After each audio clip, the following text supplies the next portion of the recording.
আসসালামু আলাইকুম। আপনারা যারা অন্য কারো কাছ থেকে ইউটিউব চ্যানেল কেনার কথা ভাবছেন তাদের জন্য এই ভিডিওটি।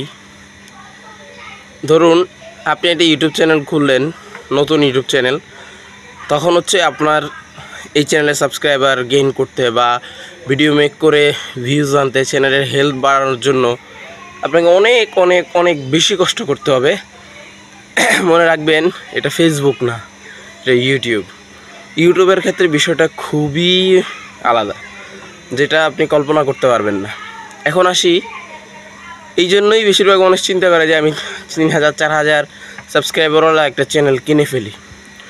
এখানে যে রেজিস্ট্রেশনগুলো থাকে, প্রথমত আপনি যাদের কাছ থেকে কিনতেছেন তারা থার্ড পার্টি যদি হয়, অর্থাৎ তারা এমন একটা কমিউনিটি বা এমন একটা গ্রুপ যাদের কাজই ইউটিউব চ্যানেল মেক করে এবং তাদেরই বিভিন্ন ধরনের স্প্যামিং ইমেল দিয়ে তারা ওই চ্যানেলটাকে সাবস্ক্রাইব করে।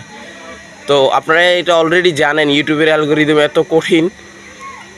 আপনি একটি ইউটিউব চ্যানেলে যখন সাবস্ক্রাইব করবেন, তখন যদি তার ভিডিও না দেখেন, তাহলে ইউটিউব ওই সাবস্ক্রাইবারকে স্প্যামিং সাবস্ক্রাইবার হিসেবে ধরে এবং একটা নির্দিষ্ট সময় পর ওই সাবস্ক্রাইবারটা অটো আপনার চ্যানেল থেকে আনকাউন্ট হয়ে যায় গেল এটা।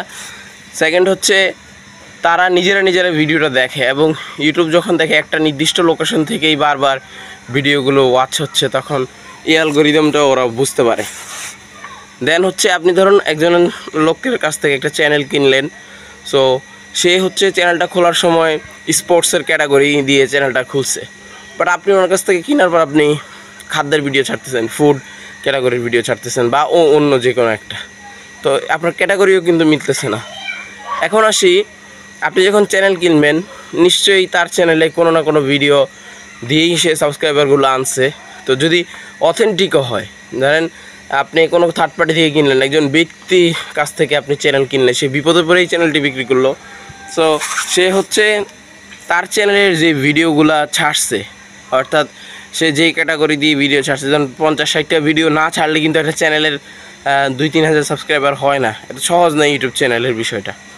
সো এই যে সাবস্ক্রাইবারগুলা, তারা কিন্তু ওই ক্যাটাগরি ওই ভিডিও দেখেই সাবস্ক্রাইব করছে।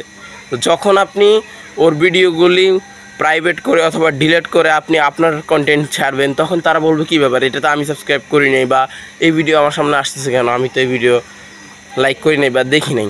কিন্তু ওই যে সাবস্ক্রাইবার, ওই চ্যানেলের সাবস্ক্রাইবার, তো এই যে শিফটিংটা, এইটা হবে কি, ভিউয়ার্স যারা আছে তারা অটোমেটিক আনসাবস্ক্রাইব করে দিবে।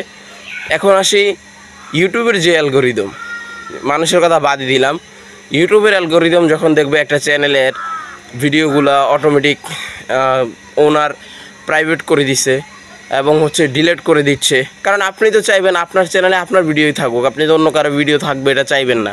তো সেক্ষেত্রে আপনি হয় প্রাইভেট করবেন, না হয় ডিলিট করবেন। যেটাই করেন, ইউটিউবের অ্যালগরিদম এটা বুঝতে পারবে এবং চ্যানেল ডেস্ট্রয়ও করে দিতে পারে। এবং সবথেকে বড় বিষয় চ্যানেলের সাবস্ক্রাইবার যেহেতু অন্য ক্যাটাগরির ভিডিও থেকে আসছে, সো ওই সাবস্ক্রাইবারগুলো অটোমেটিক চলে যাবে, এটাই স্বাভাবিক। তো অবশ্যই আমি সাজেস্ট করব, যত অথেন্টিক মাধ্যমই হোক, ব্যক্তিবর্গেরই হোক, ইউটিউব চ্যানেল কারো কাছ থেকে কেনার কোনো প্রয়োজন নাই। এটা শুধু আপনি আপনার টাকাটা নষ্ট করবেন। ওকে, ভালো থাকবেন, আল্লাহ হাফেজ।